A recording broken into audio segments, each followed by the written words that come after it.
first time I looked at Forge World and I was like, oh, hey, cool, oh, holy, you guys did what? There's just way too much. You can't keep it all in your head at once. It was so beyond our production capability. We were just like, that's crazy. We can't do that. I couldn't stop the artist who started creating it.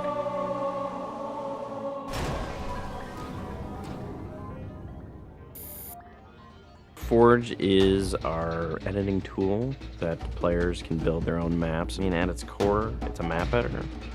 We always had this vision right from the get-go, which is anyone can build anything. Giving the fans the tools, they can take it and run with it and make it their own. Forge World actually started as 5 separate maps. And I said, wouldn't it be cool if like you could play this and go over there and then play over there if you wanted? And Forge World was born. There were a lot of people telling us that, no, you cannot ship this as one big map. We have this awesome new automatically generated LOD system called Impostering that makes objects that are really far away really cheap to draw. We're pushing what we can do with the Forge budget, so that lets us have many more objects up on the screen at once, which lets us put more objects into Forge.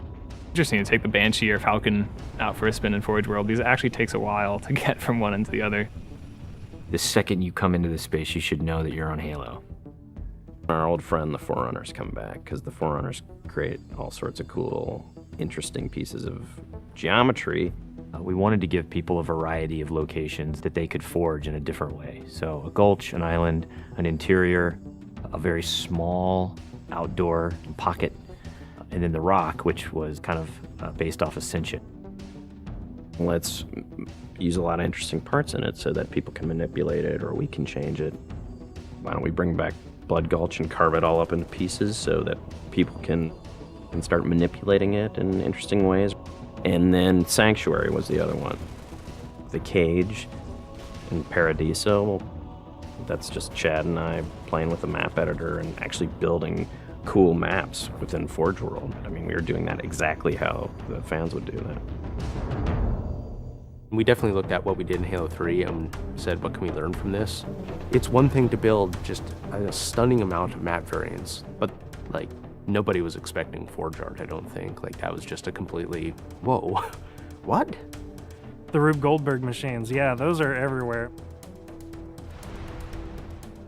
In Halo 3, it was cool that you could move things around, but it was still kind of clunky.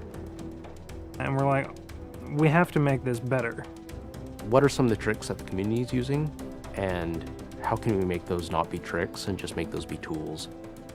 We took that stuff and made it like a real feature. There's normal, phased, and fixed. So normal is like Halo 3 style, it bumps into stuff when you let it go and it falls to the ground and moves around and stuff. And fixed is the same thing, except when you let it go, it stays exactly where it was. And then phased is the coolest because it means that while you're editing the object, it's not actually interacting with the environment. You can put it through a wall, you can put it, through other objects. Which changed everything for Forge, like immediately. It's much easier to build a Forge space. There's snaps and rotates and degrees and units that you can move things. You can be very precise. The camera controls, it's actually really good for object placement because like little touches on the stick don't translate into really sudden jumpy movements. And then we also have a fine editing mode. You click the stick in and then your camera starts moving very slowly. You're not spending like 3 hours trying to get one block to line up directly to 3 other blocks. You can select individual objects and say, get rid of all the objects of this type. So if you're trying to get rid of all the spawn points on a map because you want to go and replace all the spawn points, you can do that. You can do custom colors. You can take these Forge pieces and say, hey, that's blue. So the blue base can truly look like the blue base. Reach's expanded sandbox includes new things like, jetpacks. And if people want to build some sort of 3D map and really make use of the jetpack, they can do that now. Custom game options and Forge go together like peanut butter and jelly. You're able to do things with game types that people might not even expect. My favorite example is King of the Hill, where the Warthog is the hill. I'm super excited to see what people do with it when it goes out, because there's so much crazy stuff in there that's amazing. We are shipping maps on the disk that we made in Forge ourselves. So The tools are there.